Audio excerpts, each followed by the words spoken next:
Hey everyone, and welcome back to the deep dive. Today we're going deep into the world of meditation. Ooh, meditation. Always interested in learning more about that. Yeah, me too.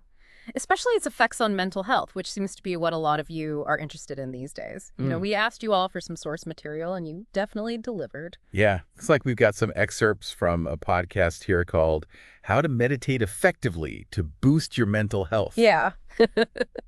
Led by Jason Rivers, who's a certified mindfulness and meditation instructor, so he seems to know his stuff. Definitely. Should be interesting to see how he ties it all together. The whole concept of meditation changing your brain structure. Yeah, that's always fascinating to me. Yeah.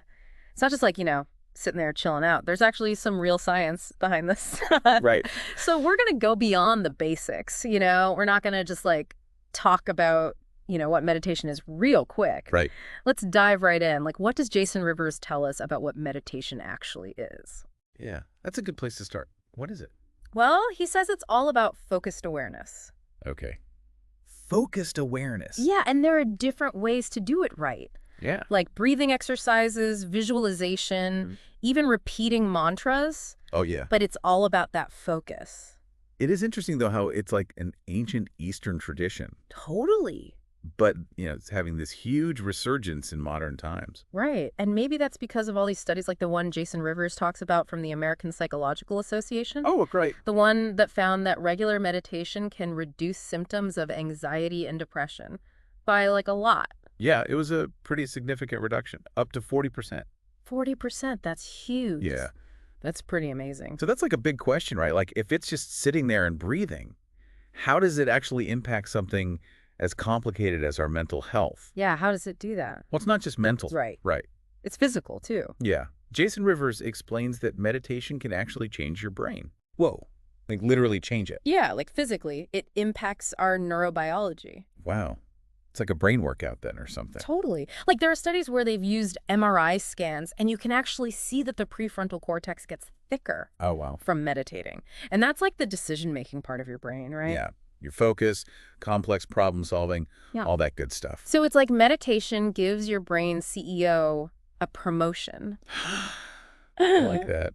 And then at the same time, the amygdala, that's like the fear center of our brain. Right. That actually shrinks. Wow. So it's like it's turning down the volume on our inner alarm system. That's a great way to put it, yeah.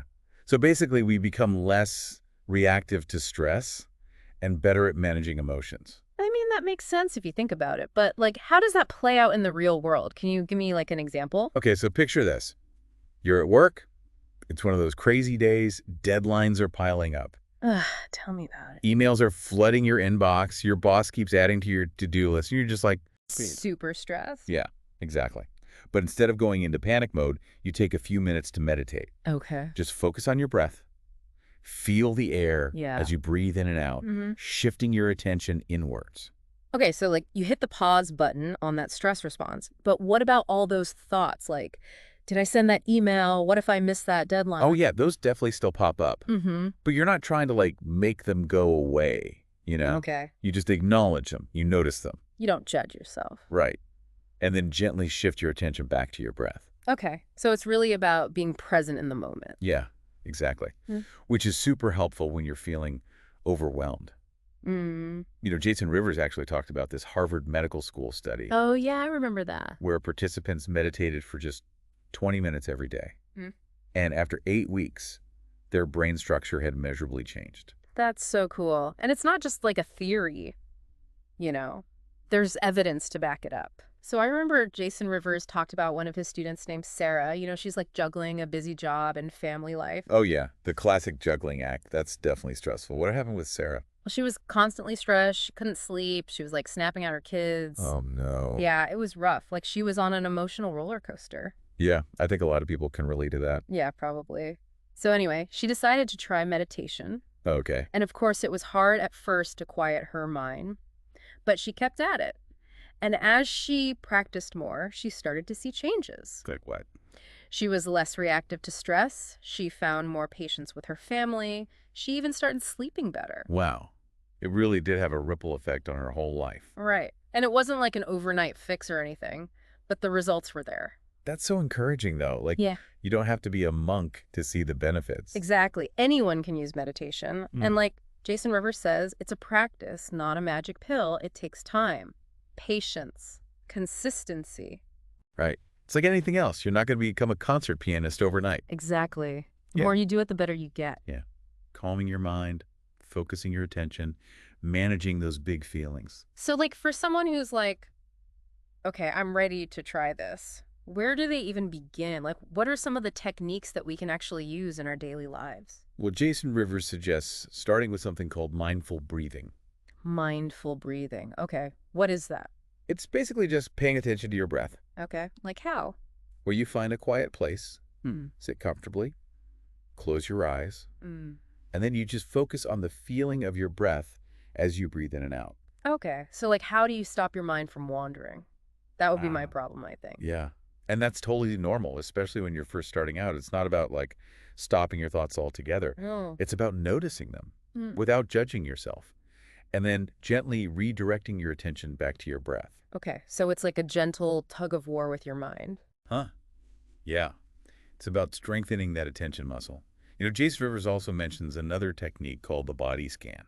Oh, yeah. What's that one? That's a good one for becoming more aware of like physical sensations in your body and releasing any tension. Mm-hmm. How does that work? So you start by focusing on your toes.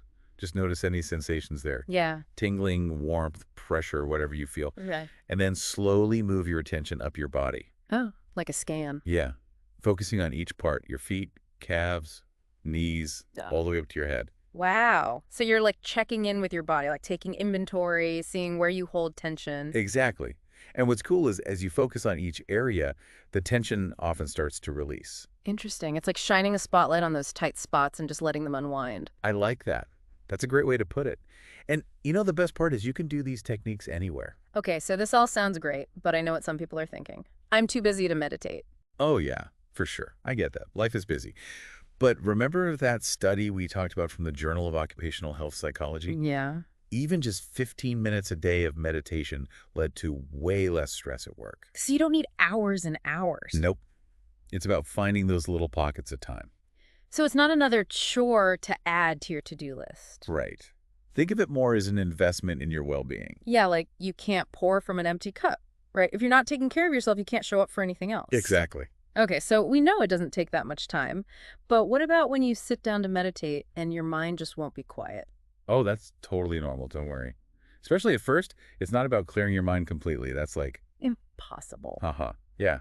It's more about learning to be present with whatever comes up. Oh, so it's not about silencing your thoughts, it's about like observing them. Exactly. I like watching clouds drift by. You don't try to stop them. You just watch them. I like that. So just notice your thoughts, accept them, and gently redirect your attention back to your breath or whatever you're focusing on. So it's a constant redirecting, like training a puppy. Yeah, exactly. Uh-huh. And just like a puppy, the more you train your mind, the better it gets at staying focused. It's amazing how Sarah's experience kind of proves that thing about neuroplasticity. Neuroplasticity. Remind me what that is again. Oh, it's just like, how the brain can change and rewire itself? Oh, right, right. So meditation is like a brain workout. Mm-hmm. You're strengthening those pathways for focus and, emotional control and all that. Like we're upgrading our mental software, giving our minds a tune-up. But, okay, going back to that default mode network thing, I remember Jason Rivers talked about that a bit. What is that exactly? Okay, so the default mode network, it's basically a bunch of brain regions that become active when our minds are just like wandering. Oh, so it's like our brain on autopilot. Yeah. When you're thinking about the past or worrying about the future or just kind of stuck in those thought loops. Yeah. Yes. All the time. That's the default mode network doing its thing. Mm-hmm. And it's not always a bad thing. Right. But if you get stuck there, it can lead to anxiety and stress and all that. So how does meditation help with that? Well, studies show that meditation can actually quiet down the default mode network. Really? Yeah. Because when you focus on the present moment, whether you're doing mindful breathing or a body scan or whatever, you're basically training your mind to like break free from those thought patterns. So instead of being on autopilot, you're like taking control of the wheel. Exactly. And the more you practice, the easier it becomes to like disengage from that default mode. So you can be more present and have more mental clarity. So cool. Oh. Okay, so we've talked about mindful breathing and body scans. Mhm. Are there other types of meditation? Oh, tons. Yeah, the podcast focused on those two as like a starting point, but There's so much out there. Oh, wow. Like what? Well, there's one called loving kindness meditation. It's all about cultivating compassion. Oh, for yourself and others. Exactly. And that can be really powerful for building empathy. Totally. And then there's walking meditation. It's bringing that same mindfulness to walking. Oh, so you're like paying attention to your feet on the ground and stuff. Yeah. Yeah. And the movement of your body and your surroundings. That sounds really cool, actually. Yeah. There are so many others. It's really about finding what works for you. That's a good point. You don't have to do it just one way. Okay, but going back to that idea of meditation being a practice, not a quick fix, Yeah. what about the people who get discouraged because they can't seem to clear their mind when they try to meditate? Oh, yeah, that's super normal. It's not about like having zero thoughts. Oh, good, because I don't think that's possible. Uh-huh. Yeah. It's more about being present with whatever comes up. You know, thoughts, feelings, sensations, whatever. Oh, okay. So you don't have to fight them or anything. Not at all.